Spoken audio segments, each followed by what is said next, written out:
Pourquoi êtes-vous là? Ils ne verront jamais la terre de ce village. Leur route sera leur tombe. Vous avez entendu? La famille Diagne a eu un terrible accident. Ce jour-là, personne ne savait que la route allait décider du destin d'une famille entière. La famille Diagne pensait simplement partir fêter Noël au village, mais quelque chose ou quelqu'un voulait empêcher leur arrivée. Aminata avait senti le danger. Un avertissement silencieux, une peur inexplicable, que personne n'a voulu écouter. Pourtant, malgré son intuition, malgré les signes, la famille est montée dans ce car. C'est là que tout a basculé. Les freins ont lâché. Le bus a foncé droit vers l'impossible. Et ce que vous allez voir maintenant n'aurait jamais dû arriver. Il restait à peine quelques jours avant Noël, et personne, absolument personne, dans la famille Diagne, ne pouvait imaginer ce qui allait se produire. Tout semblait normal, des valises prêtes, des enfants excités, une mère qui priait, et un père qui pensait que tout irait comme toujours. Pourtant, quelque chose d'invisible, quelque chose de dangereux, les attendait déjà sur la route. Un danger si grand, que même les anges hésitaient à s'en approcher. Et ce que vous allez voir maintenant, ces images que vous regardez, ne sont pas un film. C'est l'histoire vraie d'une famille qui a frôlé la mort, d'un accident qui aurait dû les détruire, mais aussi d'un miracle que personne n'oubliera jamais. Je te préviens, cette chaîne va te secouer. Alors clique sur s'abonner maintenant, abonne-toi maintenant et installe-toi bien. Parce que l'histoire qui arrive est l'une des plus dangereuses que j'ai jamais racontées. Parce que ce que tu vas entendre aujourd'hui, tu ne le verras nulle part ailleurs. Si tu es arrivé jusqu'ici, alors laisse-moi te dire quelque chose. Une personne normale, un vrai humain, laisse forcément un like ou un commentaire après une histoire pareille. Si tu ne réagis pas, tu es peut-être un robot, ou un extraterrestre infiltré sur YouTube. Je plaisante bien sûr. Mais soyons sérieux 2 secondes. Oui, je me suis inspiré d'autres histoires pour créer celle-ci, mais le montage que j'ai fait ici, la manière dont j'ai reconstruit ce récit, l'ambiance que j'ai apportée, va voir toi-même, c'est incomparable. Regarde d'autres vidéos qui racontent la même histoire, puis reviens ici. Tu vas sentir la différence. Parce que j'ai mis du cœur, du travail, et surtout ma touche personnelle. Il restait à peine 2 semaines avant Noël, et la maison de Mamadou Diagne était remplie d'un vacarme joyeux. Les enfants couraient partout, surexcités par l'idée de retourner dans leur village natal. Pour eux, c'était l'événement de l'année, l'air pur, les grands arbres, les cousins, les petits rituels de famille. Mais cette fois, l'histoire allait prendre une tournure différente, dramatique, irréversible. Pendant que les enfants criaient et riaient, Aminata, la femme de Mamadou, préparait tout, vêtements, vivres, biscuits pour la route. Elle était organisée, méticuleuse, et surtout préoccupée. Car il y avait une chose qu'elle n'arrivait pas à changer chez son mari. Mamadou, viens prier avec nous. Juste 2 minutes. Elle rangeait des habits dans le sac. Amina, arrête tes histoires. Dieu sait déjà qu'on voyage. Il n'a pas besoin de rappel. Je suis fatigué. Aminata sentit son cœur se serrer. Depuis longtemps, elle priait seule le matin. Même les enfants, influencés par leur père, grognaient maintenant quand elle les appelait à la prière. Maman, pourquoi on doit prier tous les jours? C'est ennuyant. Dieu nous protège sans qu'on prie, non? Mais Aminata persistait. Elle priait pour eux, pour leur sécurité, pour leur famille. Elle priait en silence, avec une inquiétude qu'elle n'avouait à personne. Le soir, après avoir fini les préparatifs, elle s'assit et observa ses enfants rire autour de leur père. Seigneur, garde-nous ce Noël. Mets ta main sur notre route. Elle ignorait que quelque chose se préparait, quelque chose que ni elle ni son mari ne pouvaient imaginer. Quelques jours plus tard, Mamadou rentrait du travail. Dans une ruelle, il aperçut une vieille femme en boubou, tenant un panier, faisant signe aux voitures. Il freina.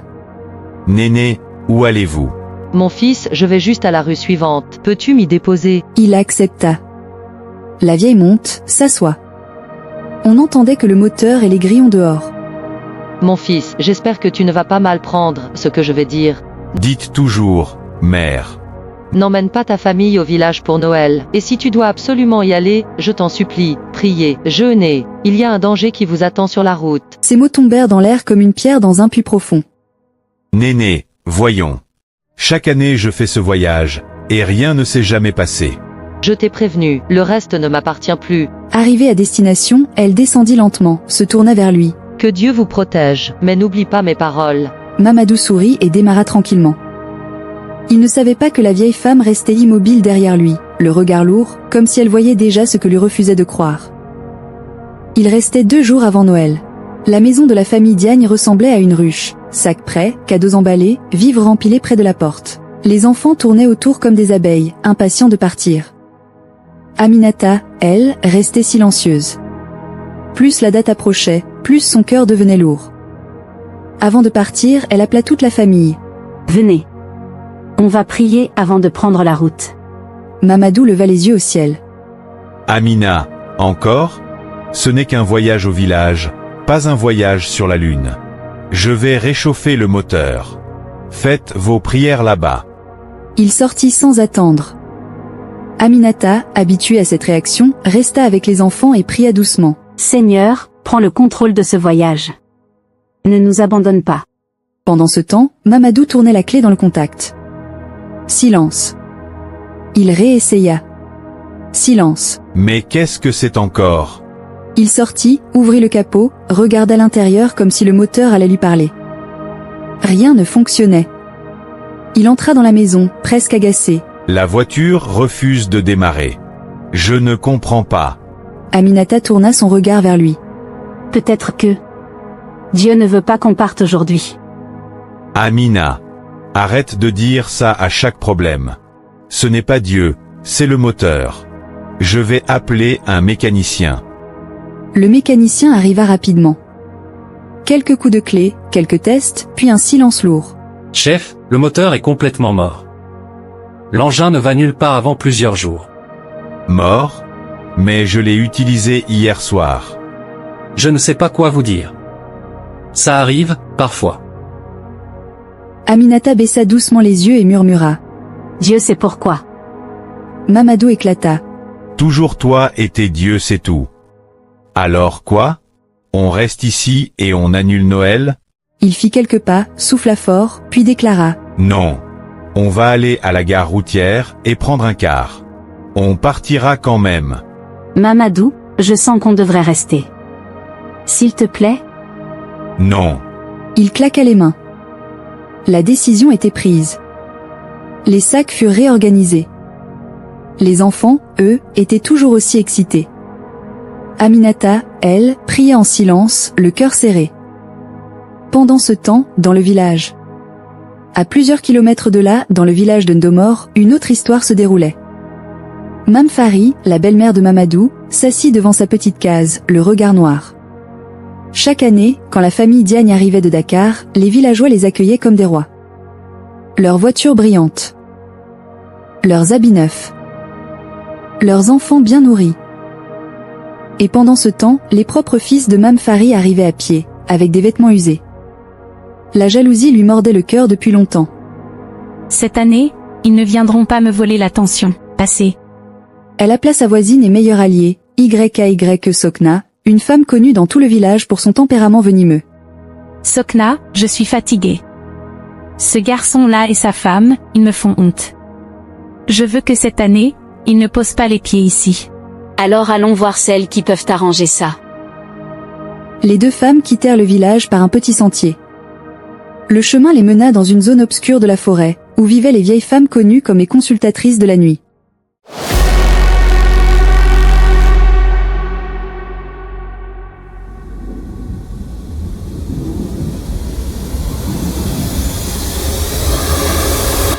De vieilles sorcières que personne n'osait fréquenter.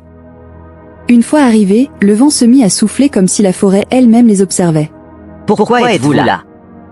Je veux empêcher mon beau-fils, Mamadou, d'arriver vivant au village. Un silence. Puis un rire, strident, glaçant. Tu veux juste ça? Considère que c'est déjà fait. Elles se regroupèrent autour d'un pot bouillonnant d'un liquide noir. Sokna y jeta un morceau d'un tissu que Mame Fari avait gardé du dernier Noël. Les murmures commencèrent, l'air devint lourd, les flammes devinrent bleues. Ils ne verront jamais la terre de ce village. Leur route sera leur tombe. Mame Fari sourit. Un sourire qu'aucune mère ne devrait avoir. Le lendemain matin, la famille Diagne arriva à la gare routière. Le lieu était bondé, voyageurs pressés, vendeurs criant pour vendre leur pain, boissons et maïs grillé. Les enfants tenaient fermement leurs sacs, leurs yeux brillants d'excitation, impatients de rejoindre le village. Mamadou, billet en main, guida sa famille vers un car. Pas aussi confortable que leur voiture, mais suffisant pour le voyage. Avant de partir, prions tous ensemble. Certains passagers fermèrent les yeux, d'autres se moquèrent, murmurant entre eux. Mamadou rougit de gêne. Assieds-toi, Aminata. Tu me fais honte, ce n'est pas une église, ici. Elle ne l'écouta pas. Elle ferma les yeux, sa voix ferme. Seigneur, protège-nous sur cette route. Couvre ce bus et tous ceux qui sont à l'intérieur. Amen. Quelques passagers murmuraient « Amen », d'autres roulaient des yeux. Le car démarra. La ville s'éloigna peu à peu, laissant place aux collines et à la forêt. Tout semblait paisible. Les enfants riaient, pointaient du doigt les paysages. Mamadou somnolait contre la fenêtre, bercé par le mouvement du véhicule. Mais bientôt, l'atmosphère changea. Soudain, une voix retentit. Les freins. Les freins ne répondent pas. Le chauffeur tentait de contrôler le car. Les passagers criaient. Le bus glissait, se balançait dangereusement d'un côté à l'autre. Aminata serra ses enfants contre elle et murmura, les lèvres bougeant sans bruit. Seigneur, sauve-nous. Et là, au milieu de la route, un camion-citerne apparut. Imposant, monstrueux. Le bus fonçait droit dessus. Le métal crissa, les vitres volèrent en éclats. Puis le monde s'arrêta.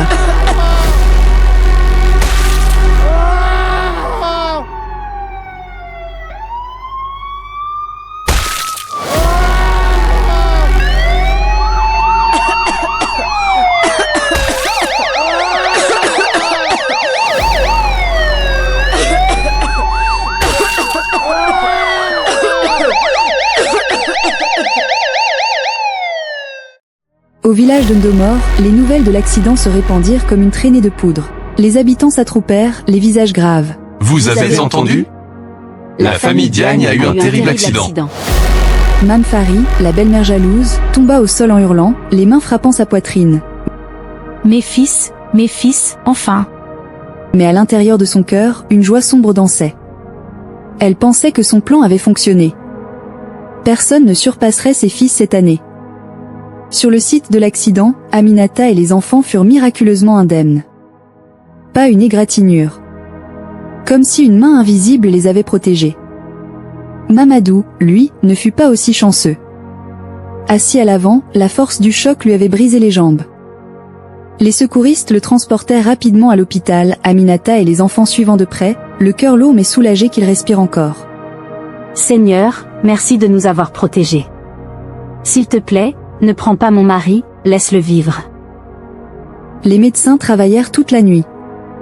Au matin, Mamadou ouvrit les yeux, faible mais vivant. La gratitude d'Aminata déborda. Plus tard dans la journée, la vieille femme que Mamadou avait aidée quelques jours plus tôt entra dans la chambre. Tu te souviens de moi? Oui. Néné. Je t'avais averti de ne pas aller au village ce Noël. Je t'ai conseillé de prier et de jeûner. Si ce n'était pas pour les prières de ton épouse, toi et tes enfants ne seriez plus là. Mamadou éclata en sanglots. Il comprit enfin la puissance de la prière, et l'importance d'écouter les avertissements. Ta belle-mère, Mame Fari, et les sorcières du village ont préparé ce malheur. Mais Dieu est plus grand qu'eux. Tes prières et celles de ton épouse ont créé un bouclier autour de ta famille. J'étais aveugle, je n'ai pas prié, je n'ai pas cru. Que cela te serve de leçon. Jamais sous-estimer le pouvoir de la prière. À partir de ce jour, Mamadou Diagne changea complètement. La vie avait frappé fort, et il avait compris qu'aucune sécurité matérielle ne remplaçait la foi et la prière. Chaque matin, il était désormais le premier à appeler sa famille pour prier ensemble. À genoux aux côtés d'Aminata, il remerciait Dieu pour sa miséricorde et sa protection. Les dimanches, il arrivait le premier à l'église, sa voix la plus forte lors des chants et des louanges. Le village de Ndomor n'entendit plus jamais parler de la famille Diagne pendant Noël. La mémoire de l'accident et la trahison de Mame Fari tenaient Mamadou loin. Le voyage annuel au village avait été remplacé par la prudence et l'humilité. Seul le temps fit disparaître la rancune de Mamadou. Ce fut des années plus tard, après la mort de Mame Fari, qu'il retourna enfin au village, cette fois avec un cœur humble et un esprit reconnaissant. L'histoire de l'accident et de la survie miraculeuse de la famille se répandit loin et large, devenant une leçon pour tous. On se souvenait que la prière est la plus puissante des protections contre les dangers invisibles. Et que, parfois, ceux qui semblent proches peuvent nourrir des intentions cachées. Pendant ce temps, Aminata resta un pilier inébranlable. Elle continuait de guider ses enfants dans la foi, leur enseignant la patience, la gratitude et la vigilance. Et chaque Noël, elle se souvenait de ce moment où la prière avait changé le destin de sa famille. Les enfants, eux, grandirent avec le souvenir de cette route dangereuse et de la protection miraculeuse qui les avait entourés. Ils apprirent que la peur n'était pas une faiblesse, mais un rappel de l'importance de la foi et de la prudence. Quant à Mamadou, l'homme autrefois sceptique, il devint un exemple dans sa communauté. On le respectait pour son humilité, sa sagesse retrouvée, et sa foi renouvelée. Chaque histoire qu'il racontait sur cet accident et sur les prières d'Aminata rappelait à tous que la vie est fragile, et que la protection divine ne doit jamais être négligée.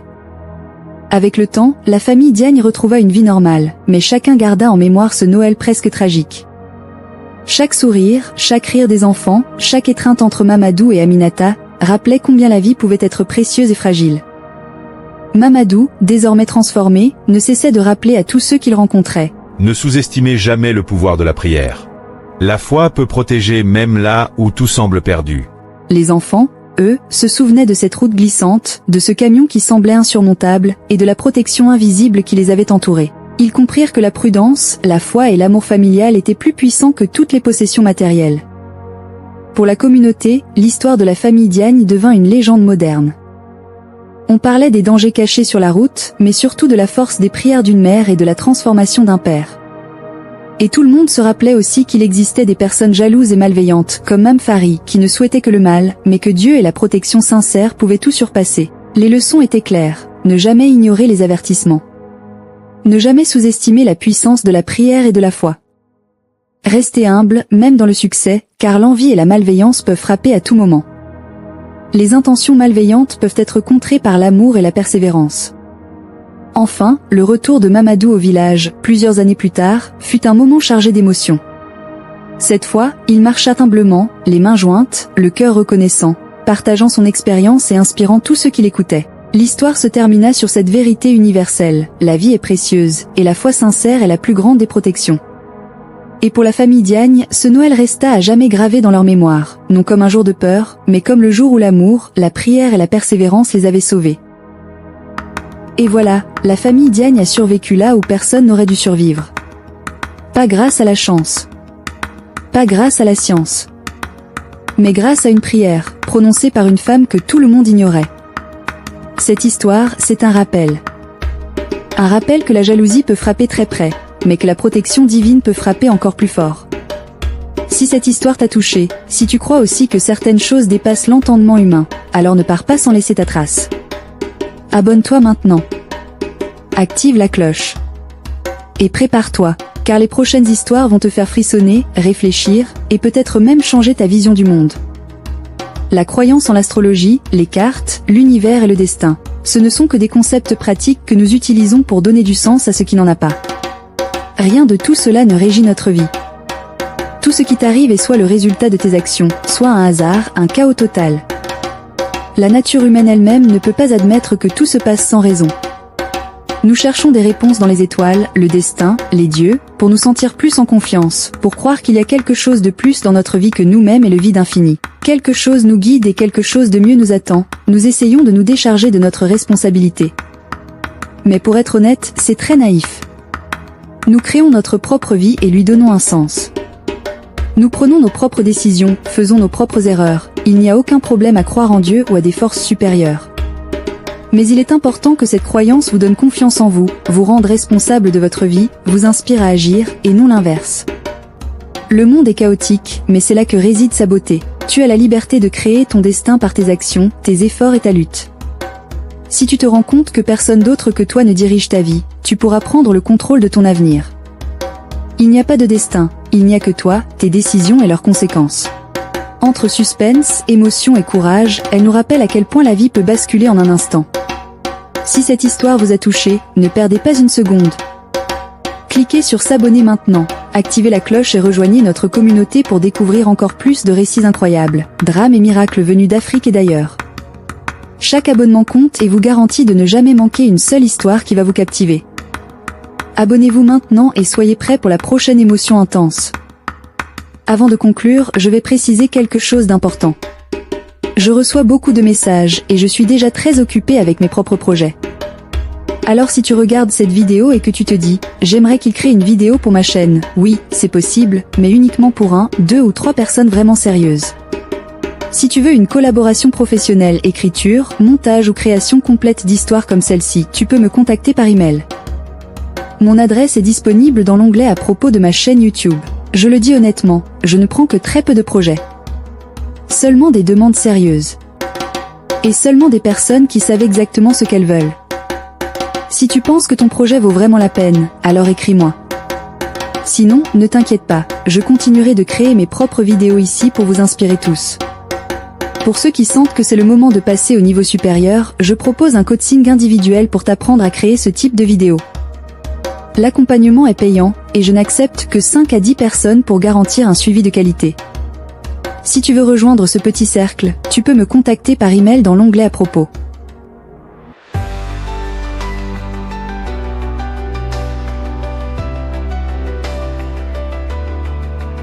Yakhumbule solo ubomi obunzima amehlo akho aluhlaza